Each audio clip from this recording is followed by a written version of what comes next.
Uh-huh. I just feel like I've been around the block, ripping up fantasy stock, working around the clock. Look at the view from the top. Researching rookies a lot? No, I just be listening to pods. Yeah, one in particular, I'm just a messenger. Let me just pass on the rock. Browning, Brunning, Bruning, pronouncing ain't what he's doing. What he's doing is not losing, but infusing you with new things. And there's Dennis the Bennett, yeah. The man is a menace, yeah. Building a dynasty, some of the finest things. Promise you, you won't regret it. Sly as a fox, cultured in pop. Give him his props. Here is a thought, here is a box, and you cannot compare them at all. So don't even try. Careful with the news, but when you use a take, I take up Tony Fire. I mean Dyer, because anyone else is a huge mistake. Whoa, fantasy round table, fantasy round table, yeah. Fantasy round table. Come take a look at the crown, baby. Hey, fantasy round table, fantasy round table, woo. Fantasy round table. Come take a look at the crown, baby. Go.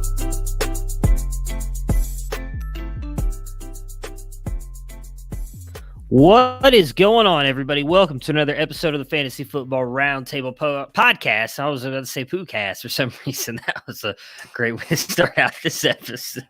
I've got Matt with me on set the bar low. Set the bar low. You know, I do like setting the bar low. You know, that way you're always exceeding expectations.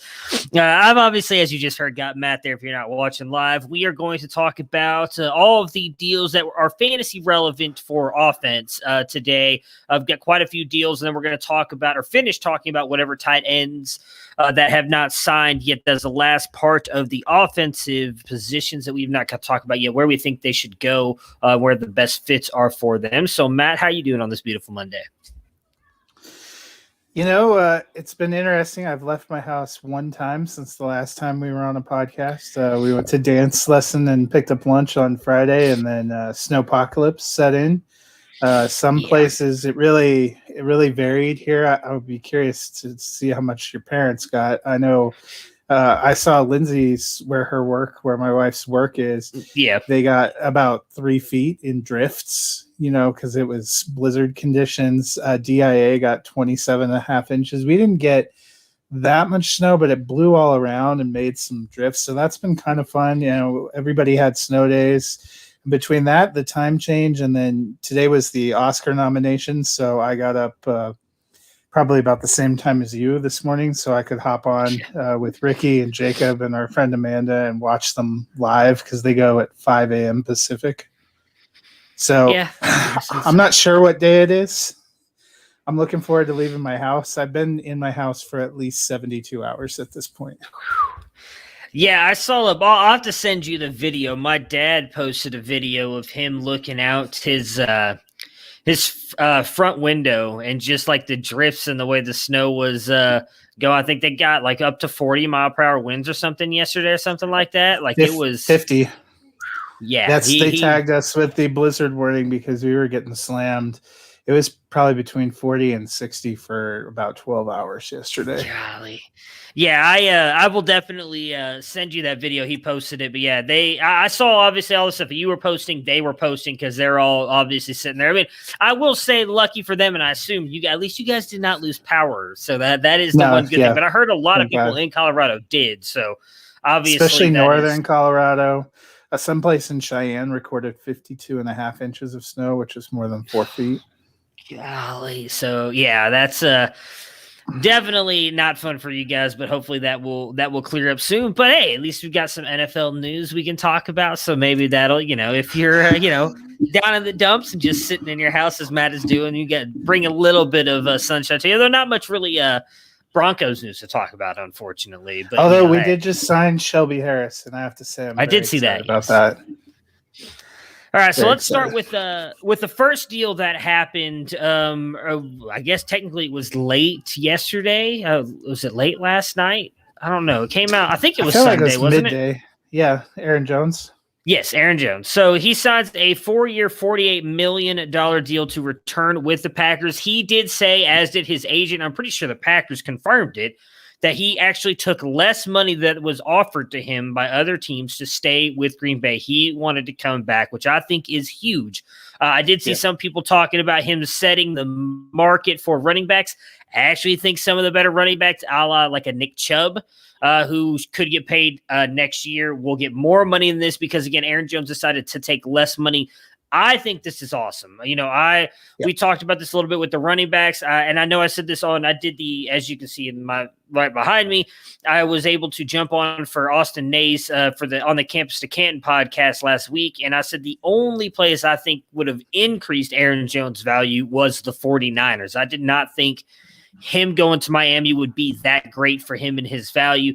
I love that he's staying here in Green Bay. I actually think A.J. Dillon still has some life in fantasy as well. Everybody else seems to be writing him off as dead. But let's start with the Aaron Jones side first. Your thoughts on him re-signing with the Packers? Well, I had Aaron Jones at RB9 before he signed. I don't see him moving. If anything, he may go up. Seems like Jamal Williams kind of officially indicated he's not coming back. And there's also reports from, it was either Jones' agent or somebody on his camp, that part of him taking less money and coming back to the Packers was a promise that he'd be the feature back. And I think that is where so I don't think A.J. Dillon's value is dead, but I think all those people that thought he was going to be Derrick Henry or some kind of feature back, that died. Yeah, that part of it I can see, but I mean, I talked about it on Twitter last night, and I don't have time to go back and search my Twitter feed, and I don't think I can pull it up quick enough. Actually, I can. So Jamal Williams, his biggest year was 153 rushes, although that was the year that Aaron Jones dealt with a lot of injuries. So the next highest was he's got 121, 107, and 119. So he's been fair. That's not bad for, I guess you could say, what is a backup running back, or was a backup there with Aaron Jones. Right.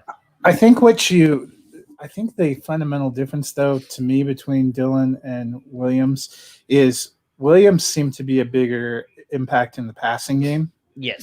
He seemed to take targets and things like that. I never really picture Dillon specifically as a pass catcher. So I think that's where people are concerned. He could get 100 carries. I wouldn't be incredibly surprised about that. But, how much is the ceiling there? What is he going to average as a runner?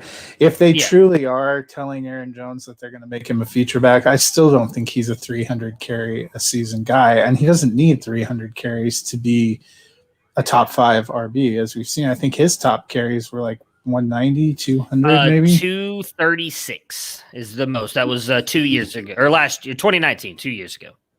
Yeah. So, I mean, I think they'll split that part. It's does Dillon get any of the passing game, or do they end up getting somebody else that can play that kind of third down back, give Jones a spell?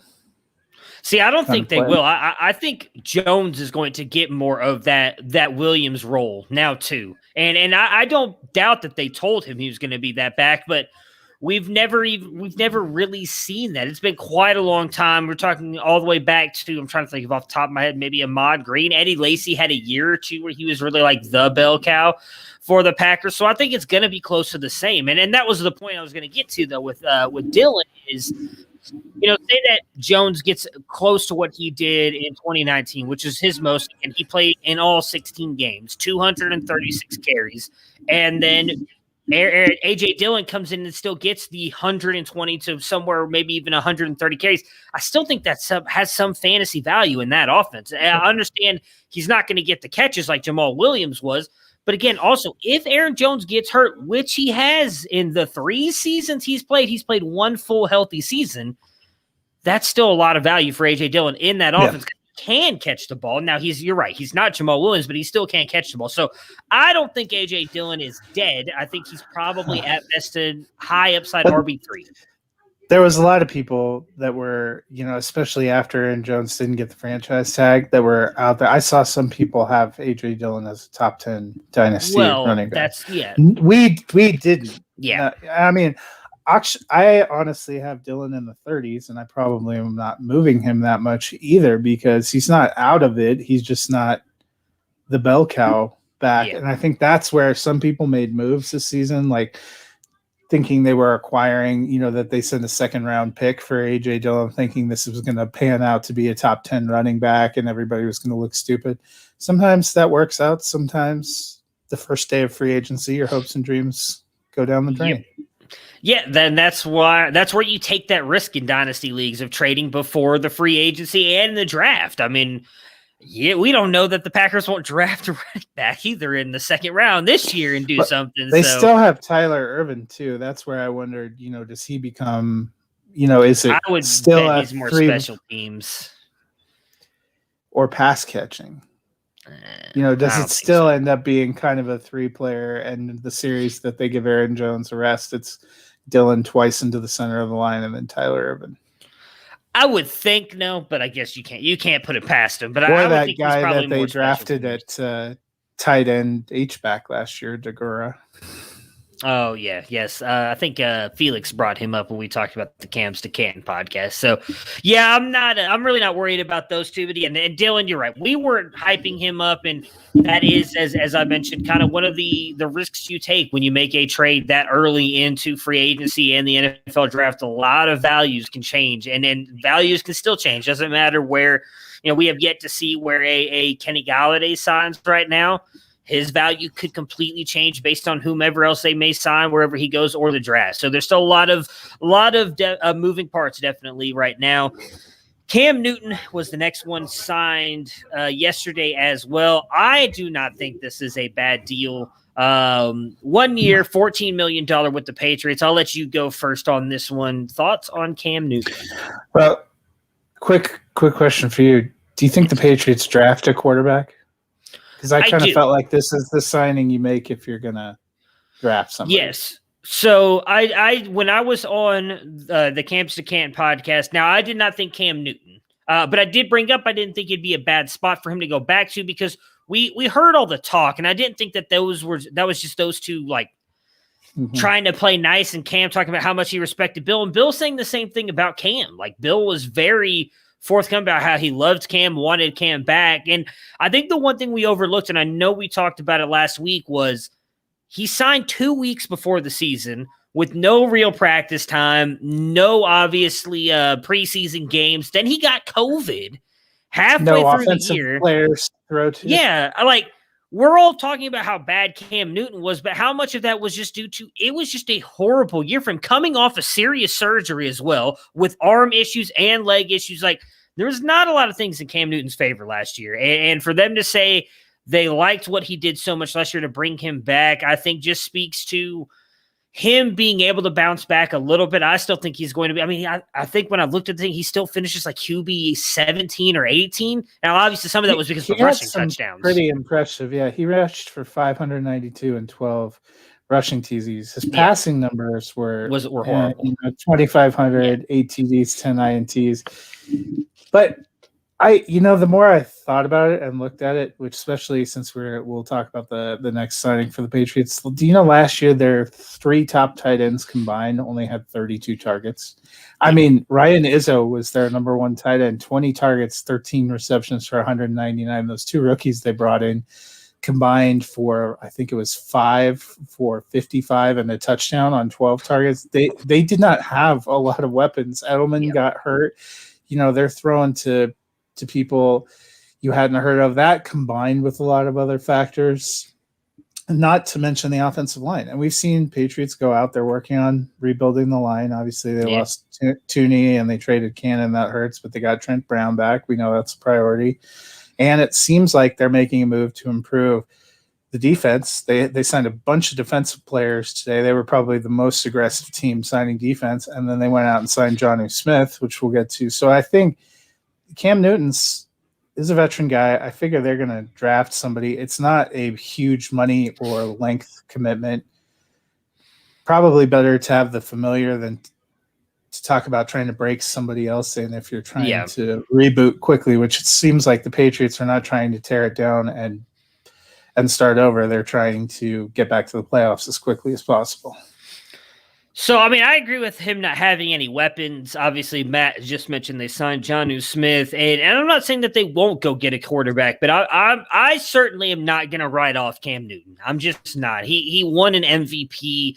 He was still very good in Carolina a year and a half ago before he got hurt, before he got replaced by, was it Kyle Allen and was it PJ? Was that PJ Walker a year as well, right? No, it was Kyle Allen and Will Grier.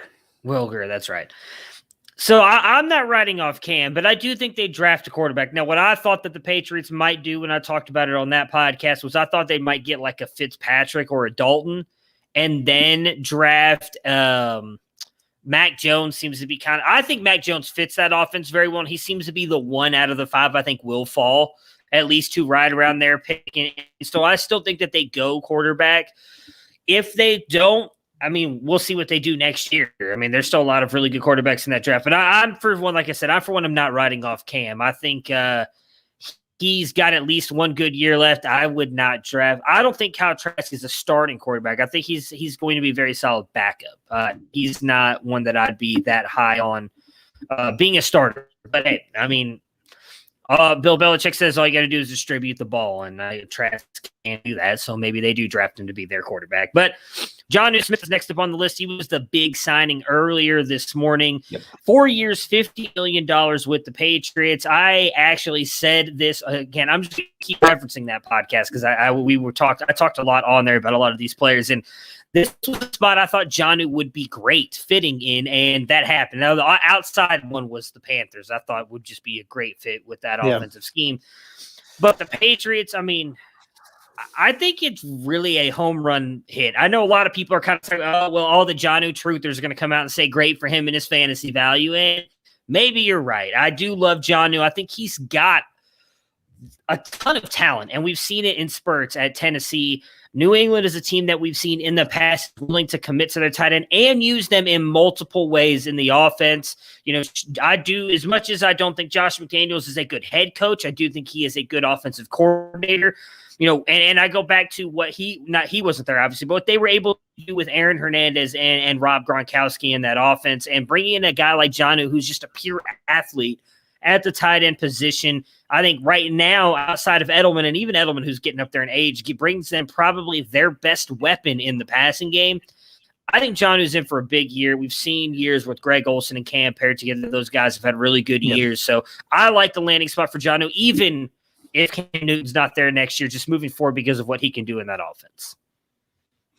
Well, and we've talked about before, the bar to get to tight end one, especially low-end tight end one, isn't incredibly high. And they had to do something. You know, Jonnu Smith was behind Delaney Walker for a couple of years. Last year we thought, you know, might get a big breakout. There's just not a high volume of pass attempts and consistency in Tennessee. He had probably a better year than we realized. It just came in big stacks and spurts. Yeah.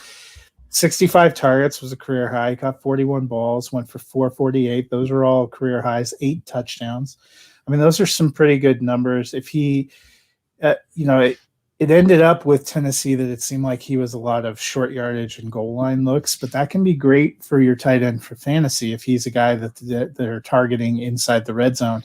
And clearly the Patriots, one of their big problems last season with Cam in there was they didn't have any big feature targets to go to in the red zone. That's why you saw them suiciding their quarterback into the line so many times in key plays, I think, because if you're looking at that passing game, who are you going to? I think they're not done making moves, but I like the Jonnu signing even better knowing that Cam was there because of the things you talked about. You know, we saw for several years in Carolina, and I know they said that his MVP was a long time ago. It was 5 years ago when Carolina was in the Super Bowl in 2015 against the Broncos. He and Greg Olsen always were a great pairing. He's somebody that likes to use a big athletic tight end. I think the Patriots are going to find a way to use Jonnu Smith, but I also don't think they're done, whether it be in the draft or free agency. I think they're going for a receiver. We've heard Curtis Samuel bandied about. That would make even more sense now that you've brought Cam back because he has some history with Cam down there in Carolina. He's a versatile weapon that we talked about before who would fit the different kind of things they like to do on offense. You get Julian Edelman back, then it starts to maybe look a little bit better. will they commit more to Damian Harris, who we liked as a running back? Will he get more of an opportunity to kind of shine? There's a lot of questions. It seems like they're reshaping that running back room too. It doesn't look like James White is going to be back. Not sure what they're going to do with Sony Michel and Rex Burkhead. Looks like they're kind of, maybe they needed to see Cam and figure out how to rework the offense a little bit to get some different players. But I like generally they're being very aggressive, and we already know they have a pretty phenomenal coaching staff. Yeah. So I do want to mention a couple moves just that are, I think, good for the overall teams and offensive linemen. I was trying to find out who the Chiefs signed again. Was it Thuney? Joe right? Joe Thuney. Thuney. Yeah. I don't know how to say it. I'm horrible with names, but Pronouncing's not what we're doing. Yeah, exactly. That obviously helped out the Chiefs. They got rid of their 2 tackles, as we talked about last week. But bringing in to help him out a little bit. And then one that I really like is the Chargers just about an hour ago bringing All-Pro center Corey Linsley, which I think is another great uptick for them on their offensive line, going to help out Herbert and obviously Eckler as well in the running game. So I thought those 2 were big. The next one, which is kind of tied together, is late last night we got to the Instagram post that Drew Brees is retiring from the NFL. We'll discuss him in a minute because then they redid Taysom Hill, giving him what technically turns out to be a 4-year extension for $140 million. However, they can get out of it at any point in time, which I found interesting. And there are obviously a lot of rumors that they want to bring Jameis Winston back as well. So you are by far, if anybody follows you on Twitter, sees that you are the Taysom Hill fan account. So what is your thoughts on Taysom Hill here getting the extension and what this means for his future in New Orleans? I mean, I think 2021's the big year for Hill and everything. I fully expect them to go and bring Jameis Winston back. That seems like what they've talked about wanting to do. And they were really careful. I know there's a lot of people that are saying, well, Jameis Winston's just coming in to be the starter. They didn't turn to him when they could have last year. They wanted to get a look at Hill. And they were very quick to say today they want to bring him back and it will be a competition. And I think that's true. You probably will potentially see both of them. I like Taysom Hill. I think he's a good fit in that offense. I think we saw him do some good things. I don't know if he's the long-term answer. They don't either. I wouldn't be surprised if it's kind of a short deal with an out with Jameis Winston too. I think they're going to go for it in 2021 because they have a relatively good core of players and they've got 2 quarterbacks that know the system that have competed. And they're going to see what happens if Taysom Hill ends up playing at an all-pro level and getting them into the playoffs. I could see him staying there. They'll probably rework that deal again. I don't think he ends up getting $140 million for the next 4 years after this. I think that was kind of a little bit of a procedural cap move, but I wouldn't be surprised too if the Saints end up drafting a quarterback later in the draft too to give themselves some options. Sean Payton's a guy that's always thinking ahead and always kind of trying to figure out what's going to be best and what's going to be the most successful for him. That's probably the most successful path. I'll miss Drew Brees. I think he's a surefire Hall of Fame player. I also think we saw toward the down stretch of this season, especially in the playoffs, that it was time. Yeah, I'm with you, and it sucked to see him go. You know, we've been on this podcast, I think, at least the past 2 years, picking him to make the Super Bowl because we were hoping he'd get one more run in. They had a really good team, and it just didn't happen for him. It does suck to see him go, but it just kind of felt like time. I mean, he didn't look like the Drew Brees of old, really, these past few games. And that playoff game, it looked bad out there. And I don't know how much of that was just the injuries and the arms adding up or what, but I'm with you. First shot, for sure, a Hall of Famer. There's no doubt about it. Walk-in Hall of Famer, first year on the ballot. So excited to see him in the speech that he gives. I think he's always given really good speeches when it's come to certain things, how important family is to him. I think is good. I believe he walks right into the NBC booth, right? Is that that came out earlier? So I think it was NBC. He's going to work with the Football Night in America team. So I'm interested to see how that works. I haven't seen him at all do any kind of TV stuff, so I'm curious to see how he works on there. But if he's anything, with a mind that he has going into a booth like that, I think is going to be a lot of fun to watch. So I'm excited for Brees, and intrigued to see what happens with the Saints moving forward. I am not as big a believer in Taysom Hill as you are. I don't know that James Winston's the answer either. We didn't really see him last year, and I don't know if that was by design or why, but I'm definitely interested to see what happens. I still think the Saints have a very good team. Obviously, they've got Michael Thomas, Troutman, Alvin Kamara. I believe Murray is still there for one more year in the running back room with Kamara. We'll see if they add any wide receivers to the mix there to play with Thomas, because really outside of Thomas, I don't trust any of those guys on the roster. So they'll definitely have to add something. I know they had to make the cost saving maneuver, but we're on year 4 or 5 of waiting for the Traquan Smith breakout. I'm not believing it's happening.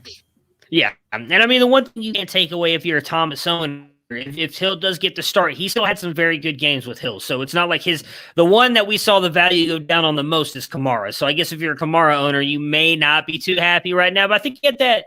Was it the last game he had with Hill? I think he had that really good game. It wasn't too bad. I think part of it is a couple of those games they were winning kind of in walkovers. The biggest probably threat to Kamara with Hill in there is losing out on goal line rushing opportunities and the passing volume. We didn't get enough of a sample to see if they could work that out, especially that game they were playing against Denver was sort of an offensive atrocity on both sides since the Broncos didn't have a quarterback. That game's almost an entire write-off. Hill only started 4 games, so it's not like you had a huge sample to draw from. Rondale Moore would be a great fit in that offense with the way that Peyton designs offenses. In all honesty, if I had my pick, Moore or Waddle, I think would just fit wonderfully in that offense with everything they can do in the rushing game as well. I think, and the way that Peyton schemes players, I think both those guys would be amazing fits if they could get either one of them. Moore probably seems to be the guy that I think would fall further in the draft than Waddle would, though. Or Elijah Moore. Elijah Moore's got really good speed as well, so I think he could be a really good fit. Last but not least, and we just wanted to touch on this. I sent out a tweet earlier about it, but you've got to be careful when it comes to what people tweet and who you're trusting with these tweets. We saw a massive little blow up on Twitter for a couple hours about DJ Chark and him losing his value. We might have, I don't know. There could have been people who made trades in between that time because they were panicking and trying to get rid of Chark on a rumor base that he was going to get traded to Baltimore for Orlando Brown Orlando Brown from Baltimore to Jacksonville for DJ Chark and a couple picks. And that may be true. I can't say that it's not, but obviously the Jacksonville, I believe it's the president of football operations, something came out and said, not true, absolutely false, underneath a Baltimore verified account that said, we have not heard these rumors, but because it's getting so much steam, we are going to just put it out there that we have heard the rumors. So you just have to be careful with who you watch right now. There's, as Matt mentioned off air, there's a lot of the fake Schefter's running around who is always trying to tweet stuff, just as I put on the trust but verify, because you don't want to take anything into account. And it does make you look a little bit foolish at times if you tweet that out or you say, oh, hey, everybody go do whatever you can with Chark, like a lot of people were doing. And it's just, it wasn't true. And that's just, so you got to be careful with that stuff because, I mean, number one, we talked about it in our group, our group chat. It was a horrible trade. So I don't know why anybody was looking at that and being like, that makes a lot of sense. Like, I mean, it was great for Orlando Brown and the Jaguars, but it didn't make. You're right. It didn't totally make sense for either team because I don't know that Chark is the answer to the Baltimore Ravens passing question, but also for a team that's seemingly focused on rebuilding up its offensive line so it can have a power running game again. It didn't make sense for them to trade their left tackle. Yeah, so I was just like, I don't know. Well, I will say on the Baltimore thing, why I could see it, although I still don't think that that's a realistic trade, is from what I've read is that Orlando Brown wants out of Baltimore because he did play left tackle this year because Stanley went down and got hurt. And he played so good that he wants to play left tackle now exclusively. He doesn't want to go back to right tackle. Obviously, you probably get more money I would think once you hit the free agent market playing left tackle. And I did see I can't remember who, it was a verified person on Twitter, though, that said that Baltimore was going to possibly look at trading him because they wanted to give him he asked to be traded and they were going to oblige him because they were getting Stanley back. But still, trading a guy who then proved he could play left tackle, who's on a rookie deal as well, for DJ Chark, you would have to likely give up we've seen tackles give first round picks. Well, unless the Jags giving up next year's first round pick, they're not giving up the 1-1 to get Orlando Brown. So I believe they have 2 first round picks. I don't think they're giving up. Who is it? Is it Houston's, right? Is it Houston's? No, Miami has Houston's. Miami? Oh, yeah. Miami has Houston's. That's right. I thought the Jags had up in front of me first. I'll go look. I guess you could. I don't know. The trade didn't make much sense to me outside of Jacksonville. Jacksonville getting Orlando Brown makes sense because he can slide right in and play left tackle for him, but you're having to give up. I mean, now granted, when you look back now at what Houston has done, some of their trades really don't make any sense, but I believe they gave up 2 first-round picks to get Tunsil, and I would say right now with the way Brown played last year, he's better than Tunsil, so I don't know. Let's see where the Jags. I know that they have 2. I got to find. I believe you're right. 25. They got it from the 25, Rams. I forgot Ramsey. Oh, yeah. It seems like so long ago that trade happened. So, look, the Rams are not going to have a first round pick probably for the rest of our lifetime unless they move on from Sean McVay. So, hey, I hope that doesn't happen. I need him in the league. It makes me better. So I need that to happen. So yeah, we just wanted to give everybody a warning. There's likely going to be more and more, especially with, we haven't seen Kenny Golladay sign yet, Marvin Jones. I don't think we've really seen any of the wide receivers sign. Have we? No. Andre Roberts signed with Houston. That's cool. I know I saw I saw a bunch of news that the Patriots were looking to sign a high-end wide receiver, and the next tweet I saw was they're in talks with Kendrick Bourne. I'm like, yeah, that's not a high-end wide receiver, so I'm going to keep on moving here. So, all right, last thing we're going to talk about today is the tight ends. We have not had a chance to talk about where we thought that they might go or where the best fits with them would be in free agency. Obviously, Jonnu is the only one who is signed as of right now, so the next highest guy on the list would be Hunter Henry. Obviously was with the Chargers, did not get the franchise tag. I'll let you kick it off. Where is it you think Henry would go? Where's the best fit? So my favorite landing spot for him before today was I thought he would be a decent fit for the Patriots because I thought they needed to make an upgrade at tight end. Obviously, they went and got Jonnu Smith. I still, Henry has said he's not ruling out a return to the Chargers. I still think that wouldn't be a bad spot. He had a really good season last year. Staying on the field, staying healthy. I think that's an emerging offense. You also have to wonder, is a team like Tennessee going to go try to get a more proven veteran tight end pass catching option? You could see him going there.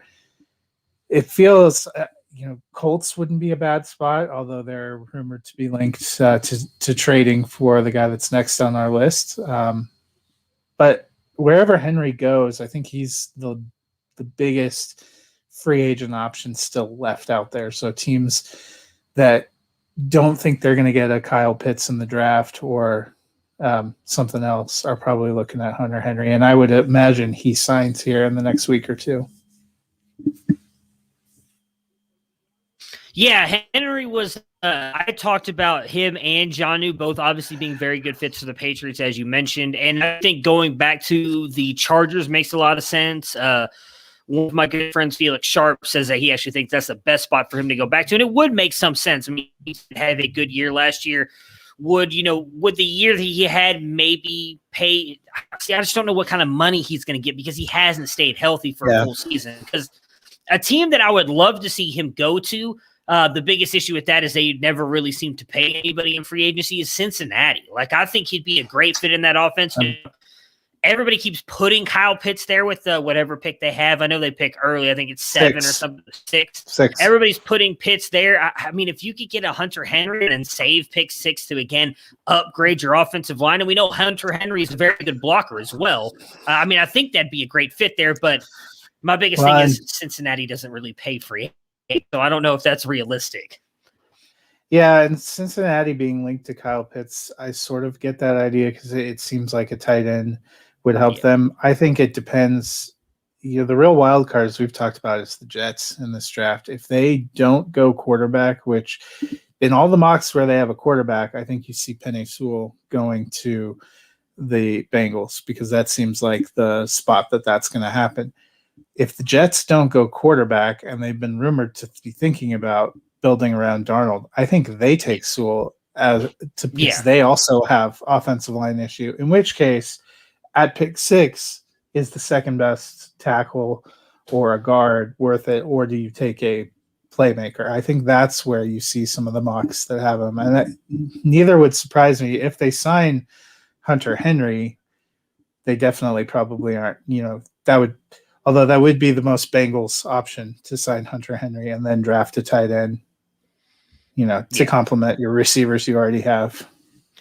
So I know everybody keeps talking about the Jags needing a tight end, and they do.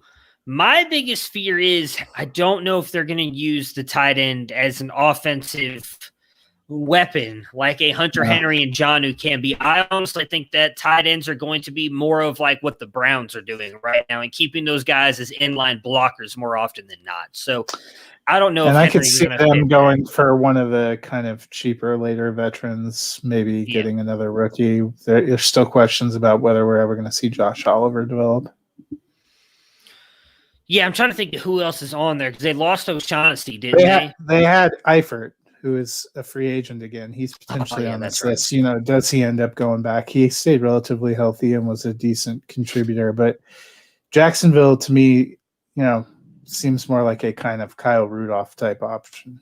They're looking for somebody who's a veteran presence because they're going to be a pretty young skill position offense no matter what they do, it seems like, because they're big stars they're returning. Chark's not been there forever. Laviska Shenault's going into year 2. James Robinson's going into year 2. They're going to have most likely a rookie quarterback and a combination of him and Minshew. So I think getting a more established veteran, that seems to be the way they've gone in years past too. And so PJ here says Everett to the Bengals. I actually think Everett would be a great fit in Jacksonville because of how good he is as a run blocker as well. And you're right, he will be cheaper. So I think he would be a good fit there. Jacksonville use him more as a blocking tight end. They could use him down in the red zone, which I think would help Lawrence obviously as well. But yeah, I know a lot of people wanted Jonnu or Hunter Henry to go to the Jags, and I just don't think they're going to use those guys offensively the way we want them to in fantasy. So would not, in my opinion, be the greatest fit with the offense that I know Urban likes to run. Next up is Zach Ertz with the Eagles. Obviously, all the talk is they want to get they want him traded, but they're asking for a 3rd or 4th round pick because of the contract. Ertz kind of seems want out in Philly. We've talked about it a couple times on this podcast. I know a lot of people talked about it after. We were one of the few teams, or I was one of the first people to say I thought Wentz going to the Colts would be a great deal for both of them before it came out they were going to trade Wentz. It was before we even got to the end of the season. I think it was the first game that Hurts started, and we thought if they end up playing good and they trade Wentz, where would he go? The Colts always seem to be the best fit to me. I think it would be a great fit for Ertz as well. I mean, those two had a really good relationship when they played together, and the Colts are missing a big play tight end like Zach Ertz. They have the cap room. If they wanted to, I think they could easily give up in my opinion, they won the Wentz trade. They did not give up enough for that. I'm sure they could figure out a way to just make it a 4th round pick for for Ertz and get Ertz back there with Wentz. Yeah, and I think the Eagles need not only are ready to move on from Ertz, and they still have Goddard, but I think cap wise, they need to be able to make a move and make some moves there. And I think Ertz going there would be a really great fit.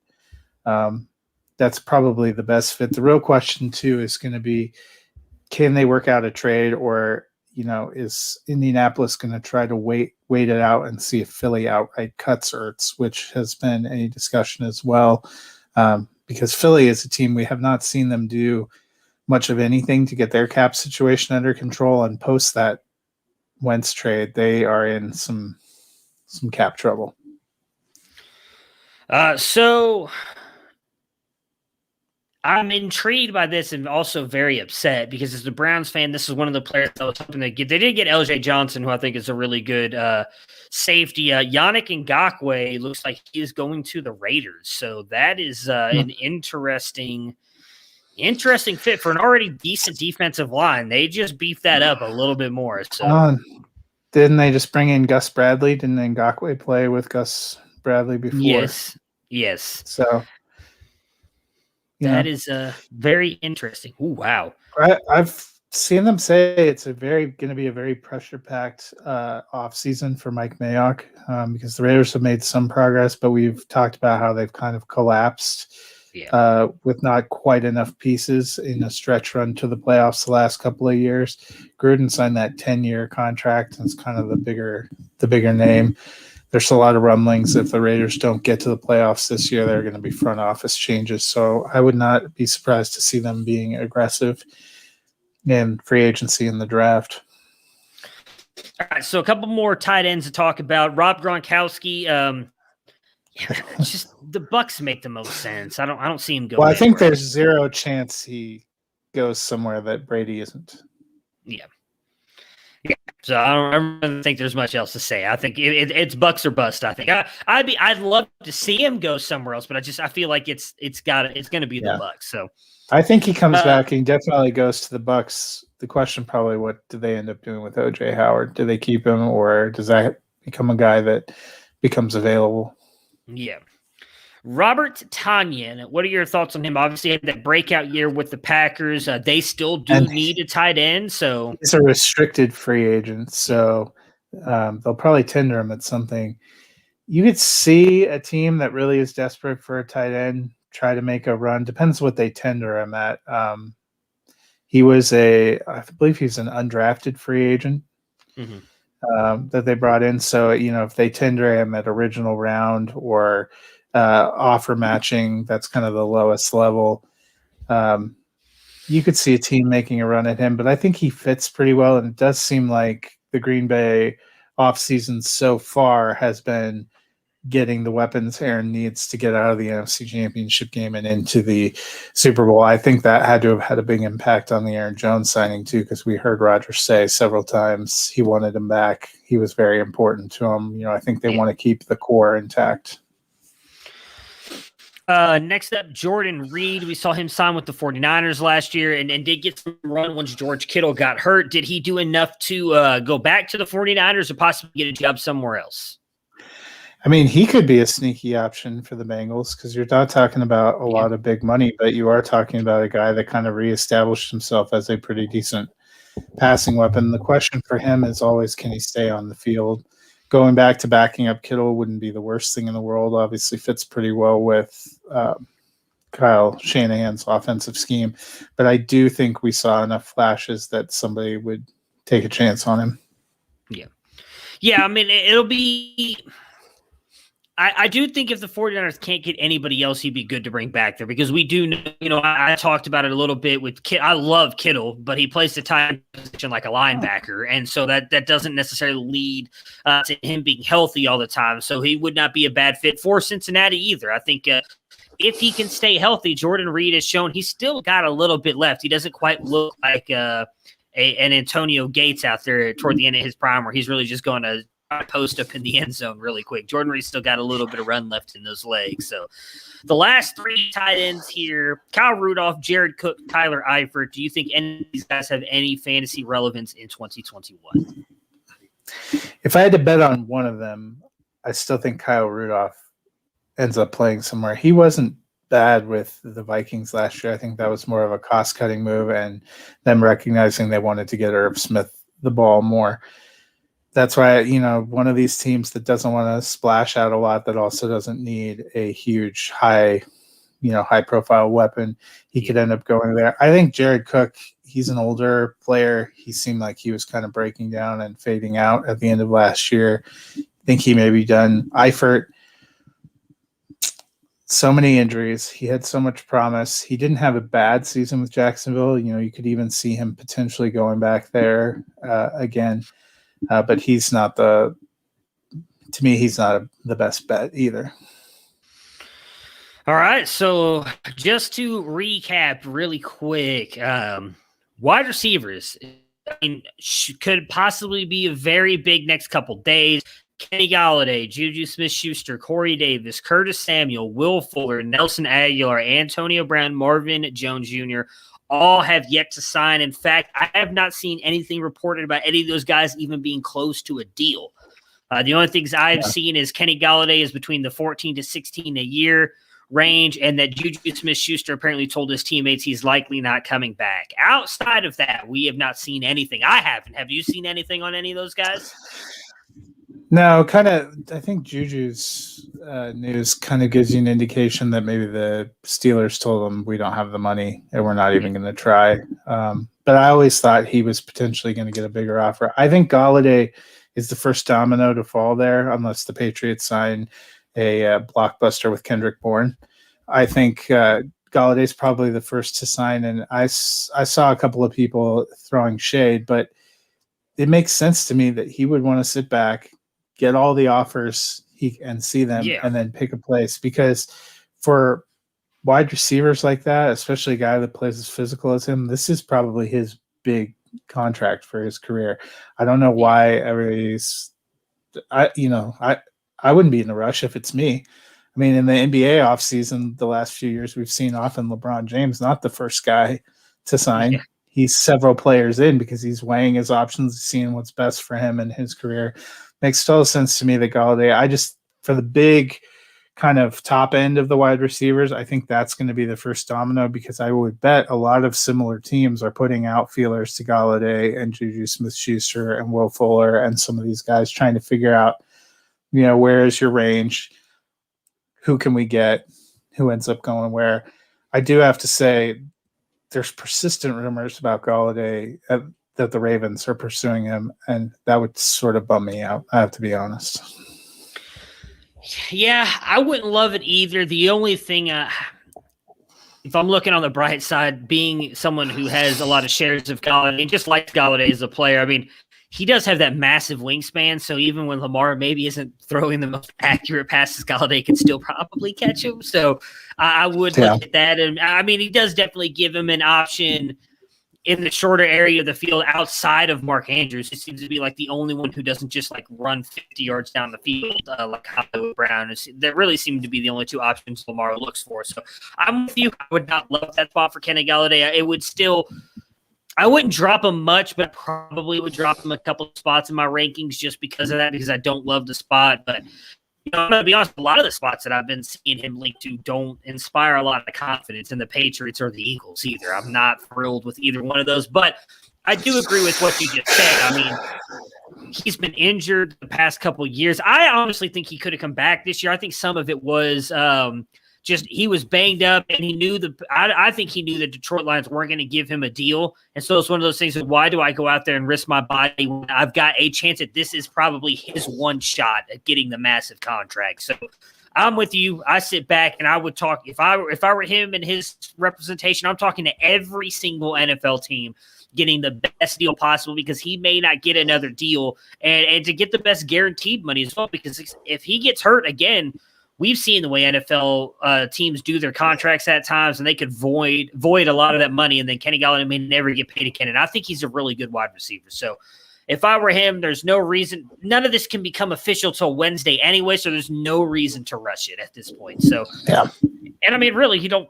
I mean, outside, I guess, if you're just itching to make a fantasy football trade, there's really no reason to get the information right now either. There's nothing that's going to change between now and Wednesday that could hurt you. So that will do it. I was hoping maybe something would come across while we're doing the show, but it looks like just the Yannick Ngakoue, which isn't official yet, but that they are moving closer and closer to a deal. So Matt and myself will be back with Dennis on Thursday. We'll probably recap any other news that has happened through free agency, and then I don't really know what else we'll talk about. We'll figure something out. Well, hopefully by then we will have had a few massive deals, because that's 3 more days. I think the first day of the legal tampering period is always a little bit of slow, but Wednesday should be pretty big. Tomorrow will be pretty big. Yeah, well, once we get those big deals, then maybe we'll start talking some NFL draft stuff because we'll have a little bit idea then of what teams need now more after they've already addressed some of their needs in free agency. So we will definitely be back on Thursday, though. Maybe one little preview, even though Dennis is not going to care of Winter Soldier and Falcon. We'll throw Dennis Big Bone. We'll do a little IDP. Yeah, we'll look at a couple of the big defensive signings. That makes more sense when he's here.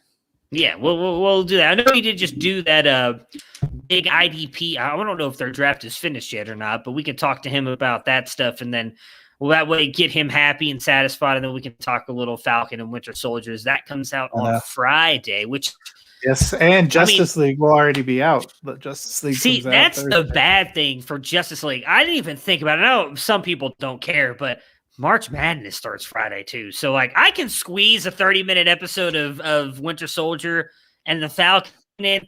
4 hours of Justice League in between a lot of basketball is not easy to pull off. So I might have to put that on the back burner now. But I will say I'm hearing amazing things from the Music City Drive-In group. It seems like everybody loves it. So I'm excited to watch it. Ricky and Jacob loved it. We talked about it a little bit this morning. I have an appointment to have both the front and rear brakes of my wife's car done on Thursday, so I'm taking the iPad, and it'll be a toss-up. Do I finish 4.5 hours of Justice League, or do they finish the brakes first? I bet you're hoping that you're able to finish the movie before they get through the breaks, but that is a long time to sit there. But hey, it is what it is. It's like I said, I've heard a lot of people talking about how good it is. I can't wait because I was one of the few people who probably didn't think the first Justice League was horrible. Obviously, there were things I wish they had done different, but it wasn't horrible. So I'm excited to see what Snyder does with it. But all that being said, Matt, myself, and Dennis will be back on Thursday to recap all of that. So until then, everybody have a great day and enjoy the new league you're starting up